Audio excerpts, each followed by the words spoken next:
Helen, welcome to another edition of Foreign Dispatches, the program that takes you around the world in 25 minutes. I'm Amarachi Ubani, sitting in for Teniola Oyetayo. On the program this week, Middle East conflict escalates as thousands continue to flee Lebanon and Iran launches missile strikes on Israel. Plus, communities in the U.S. Southeast are reeling from the devastating impact of Hurricane Helen. The Middle East remains on edge as airstrikes continue in both Lebanon and in Israel, displacing residents and raising fears of a broader regional conflict. Concerns that Iran and the US could be drawn into the escalating war have intensified as Israel's military operation in Lebanon, including a ground assault, continues for another week. Meanwhile, the conflict in Gaza Strip rages on.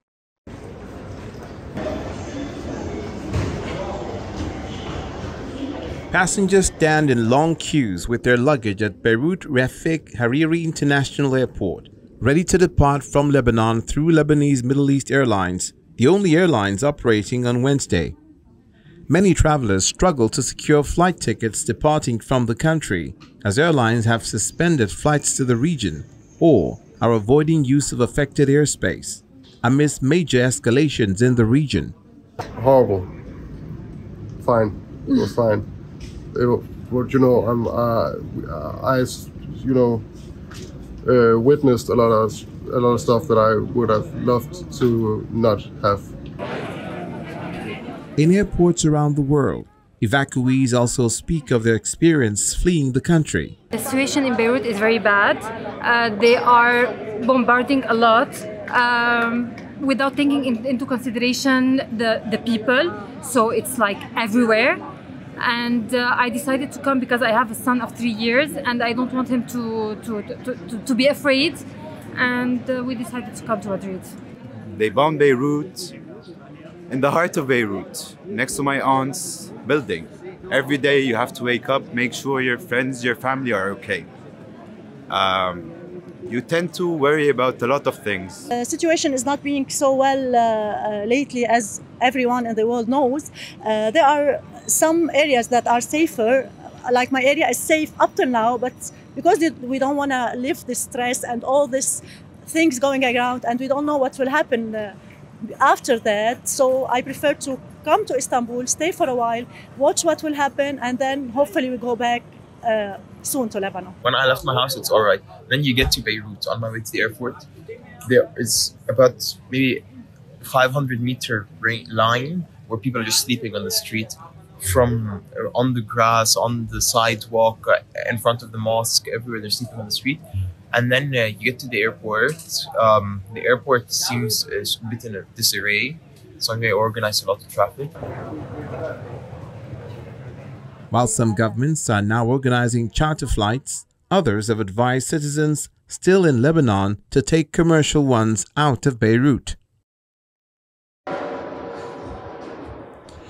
Amidst growing fears, the Middle East is on the brink of all-out war.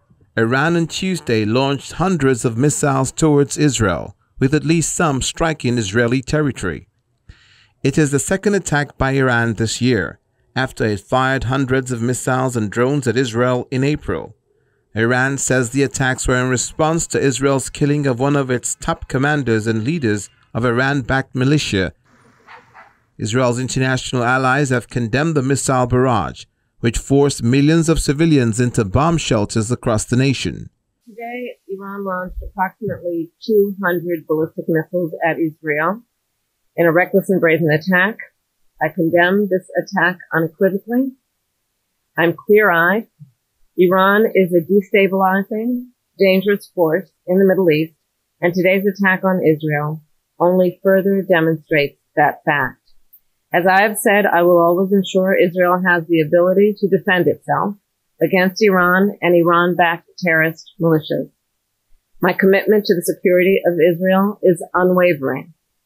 And let us be clear, Iran is not only a threat to Israel, Iran is also a threat to American personnel in the region, American interests, and innocent civilians across the region who suffer at the hands of Iran-based and backed terrorist proxies. We will never hesitate to take whatever action is necessary to defend U.S. forces and interests against Iran and Iran-backed terrorists. And we will continue to work with our allies and partners to disrupt Iran's aggressive behavior and hold them accountable. We stand with Israel and we recognize her right to self-defense in the face of this aggression. Iran must stop these attacks, together with its proxies like Hezbollah. Iran has menaced the Middle East for far too long. Chaos and destruction brought not just to Israel, but to the people they live amongst in Lebanon and beyond. Make no mistake, Britain stands full square against such violence. We support Israel's reasonable demand for the security of its people. Israel has vowed to retaliate. The Iranian regime launched an unprecedented assault on Israel, launching close to 200 ballistic missiles at our civilian population. An attack on this scale has not been seen since the Blitz of London. 10 million people were forced into bomb shelters. Imagine the entire population of New York City in 10 minutes have to seek shelter. Children, babies, elderly. That's what happened in Israel. The Islamic regime in Iran has now shown the world its true face. They are a terrorist state. For years, they have armed terrorists and rogue states. They are responsible for the death of innocent civilians across the globe, from Europe's war zones to terror attacks in the Middle East, from embassies in Latin America to assault on US personnel. Iran's blood-stained fingerprints are everywhere. The missile attack came hours after Israel launched a ground invasion in southern Lebanon, in what it has described as limited, localized, and targeted raids against Hezbollah. Lebanese officials say more than 1,000 people have been killed following Israeli airstrikes over the past 2 weeks. Hezbollah has responded by firing hundreds of rockets into northern Israel. Turning to events outside of the Middle East, harrowing stories of survival and loss are emerging from the southeastern U.S., where recovery efforts continue after Hurricane Helene made landfall last week. The death toll across the region rose to over 130 on Tuesday, making it one of the deadliest hurricanes to hit the United States in recent memory. Heartache across large parts of southeastern United States as residents face the daunting task of cleaning up from the deadly Hurricane Helene. The storm plowed through the southeastern United States over the past several days, destroying roads and bridges, knocking out power for millions and causing massive flooding from Florida to Virginia. In the small Florida coastal town of Horseshoe Beach, some residents were left in tears as they checked out what's left of their family home. It's five generations lived in this house, from my grandmother, my father, myself, my daughter, son, and my granddaughter. We was raised in this house. So there's a lot of memories here. It breaks your heart. It just devastates you. I don't know. There's no other way to describe it, what it does to you. It just ain't real. You can have compassion on other people, but it wrenches your heart when it's that many memories. And everything you have is just wiped out in a second. I wouldn't trade this life for nothing, that I've lived here, I mean, this is the third time in 13 months we've had the hurricane hit us.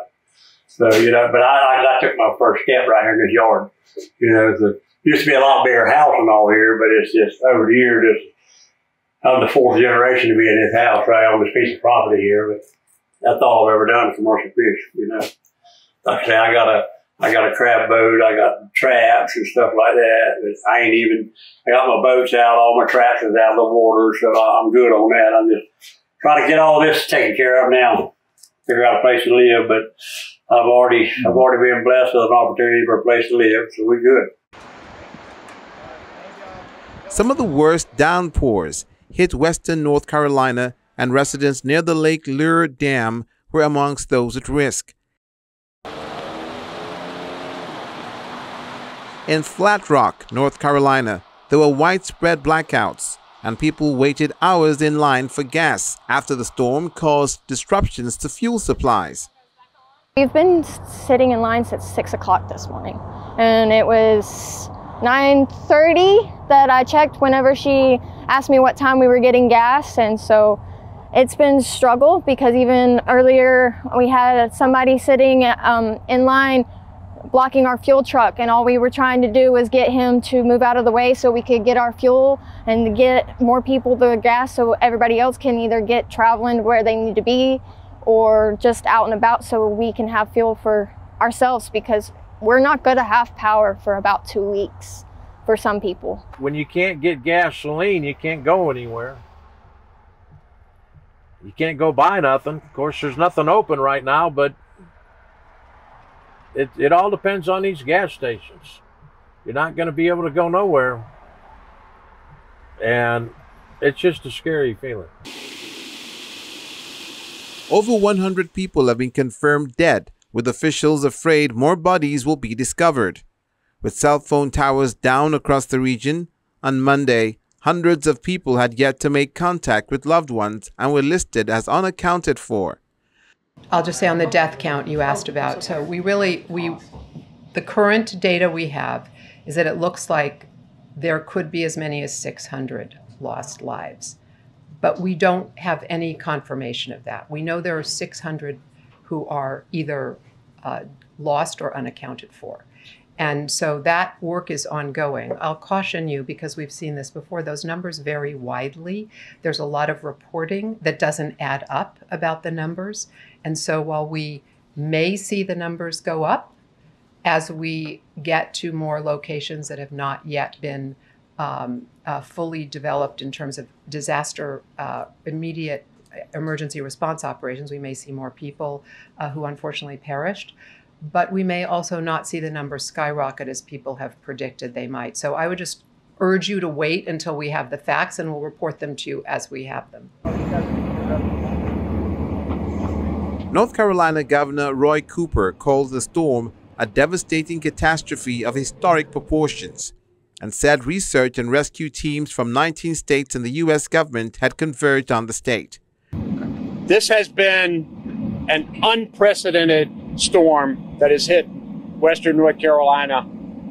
It's requiring an unprecedented response. We're here today with FEMA officials, state officials, local officials, working hard to surge resources into this area.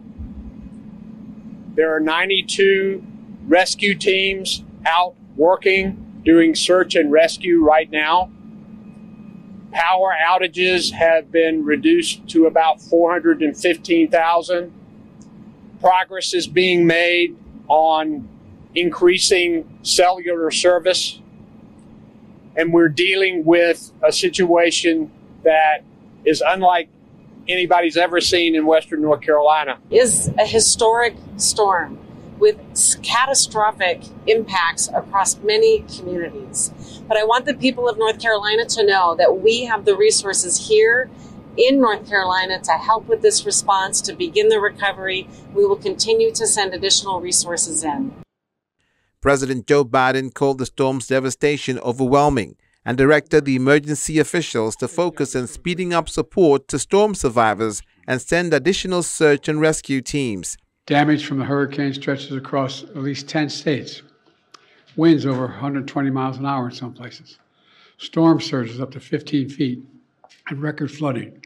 Communities are devastated.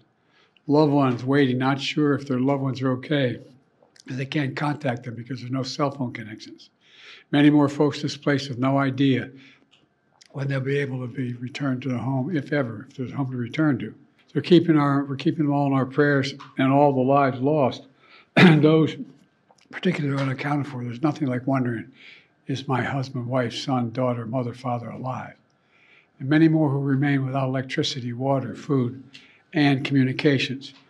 and whose homes and businesses have washed away in an instant. I want them to know we're not leaving until the job is done. Property damage and lost economic output will become clearer as officials assess the destruction, but over the weekend, insurers and forecasters say damage estimates range from $15 billion to more than $110 billion, making it potentially one of the most expensive storms in modern U.S. history. Helene was downgraded late Friday to a post-tropical cyclone, but the storm's remnants continue to produce heavy rain, sparking massive flooding and threatening to cause dam failures that could swallow entire towns. When Foreign Dispatches returns, the UN warns that half of Haitians are facing hunger as violence in the country continues. Please stay with us. Thanks for staying with us on the program.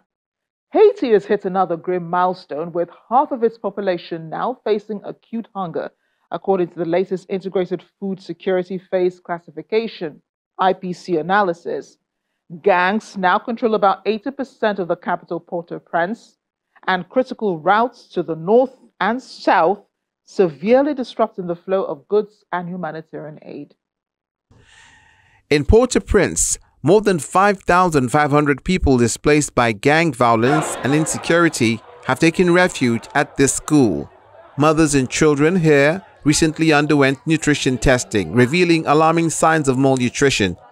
They are here in these very crowded, very difficult living conditions, and they've lost their ability to make money. So we see very many people who are living in sites for displaced people within the capital who are in a situation which is considered to be the most severe situation in terms of food insecurity. It's level 5, a catastrophic level of food insecurity. The latest Integrated Food Security Phase Classification analysis shows that over half of Haiti's population is suffering from acute hunger. The report indicates that approximately 5.4 million people out of the island's total population of over 11 million are struggling to feed themselves and their families, marking one of the highest rates of acute food insecurity globally, according to the World Food Program, WFP. Port-au-Prince for the past few months has been an island.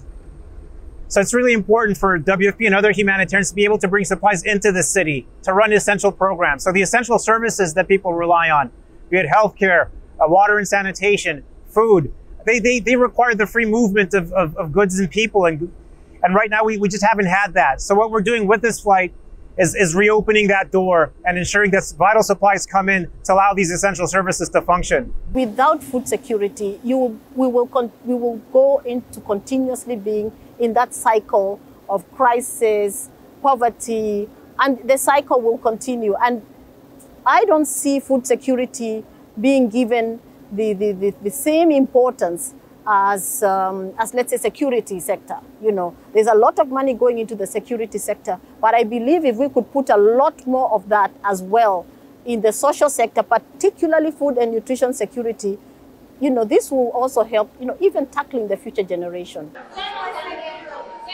Violent attacks and fighting linked to armed groups spiked in early 2024, forcing shipping and airport operations to temporarily grind to a halt. Hundreds of thousands of people have been forced from their homes in search of safety. In the past 6 months, the number of IDPs has nearly doubled to more than 700,000. The United Nations Security Council has extended the mandate of a Kenyan-led policing mission to Haiti for another year, as the Caribbean nation struggles to stem the surge in gang violence and instability. Today's unanimous adoption builds on the recent announcement of new UN sanctions listings, and we encourage the Haiti Sanctions Committee to take further steps to hold accountable those responsible for fueling gang violence. While we work to bolster the Haiti MSF's mission now, we also must heed the clear calls from the Haitian government to ensure long-term sustainability of this effort. As President LeBlanc called for before the General Assembly, transitioning the MSS into a UN peacekeeping operation will further enhance stability by providing more reliable funding and expanding its capabilities. This step would also create a robust foundation for fostering political stability in Haiti. Haiti has faced years of violence from armed groups linked to political and business leaders, often using U.S. smuggled weapons. The situation escalated in February when gangs attacked prisons and state institutions in Port-au-Prince. This led to the Prime Minister's resignation, the formation of a transitional presidential council, and a UN-backed police mission led by Kenya. Yet funding for the police mission has lagged, and the force remains under-resourced. Tackling insecurity in Haiti, where hundreds have been killed, injured, or displaced as a result of gang violence, has to be an utmost priority. It is clear, however, that the mission needs adequate and sufficient equipment and personnel to counter the criminal gangs effectively and sustainably, and to stop these gangs from spreading further and wreaking havoc on people's lives. Our report details extremely serious patterns of human rights violations and abuses taking place across the capital of Port-au-Prince and in the Artibonite department, as well as in the southern part of the West department, which until recently had been largely unaffected by the violence. The number of victims of sexual violence, including rape, also increased in the first half of the year. According to the report, gangs have continued to use sexual violence to punish, spread fear, and to subjugate populations. The UN High Commissioner for Human Rights urges the Haitian authorities to take robust steps to strengthen the police and other state institutions crippled by endemic corruption, including the judiciary, if the rule of law is to be restored and those responsible for violations and abuses held to account. According to the United Nations, at least 3,661 people have been killed in Haiti in the first half of this year, amidst the gang violence that has engulfed the country. And on a lighter note, as we wrap up the program, an Egyptian vintage car enthusiast, Elhami Ezzat, has turned his passion into a profession. He's opened a repair shop for fellow classic car lovers who want to restore their cherished old vehicles. Let's take a look. The love for vintage cars is not just a hobby for this Egyptian man, Elhami Ezzat. He's now making money from it as he turns his passion into a full-time profession. He does this by opening a car repair shop for like-minded people who want to fix their beloved classic vehicles. He opened his auto repair shop 3 years ago and has worked in the field of classic cars for more than 30 years. Refurbishing a classic car may take months or even years to complete, depending on what the car needs. Some cars need new parts, while others need original spare parts imported from factories abroad. The most important task for Ezzat is to bring life back to the old cars as they once were in their original state. According to Ezzat, such a task requires months of research and planning. You have to start studying what a certain car used to look like in its original state, and based on that, you decide whether you will manufacture some parts or order them from abroad, or even renovate and bring life to those parts if this is doable. So far, he has refurbished nearly 50 cars and hopes that Egypt eases restrictions on the imports of classic cars. A law passed in the year 2020 in Egypt stipulates that people wanting to import classic cars should obtain a special permit from the Ministry of Transportation. That's the program today. Remember, our top stories are never far away. You can catch them on channelstv.com. Thank you for watching. I'm Amarachi Ubani. Bye for now.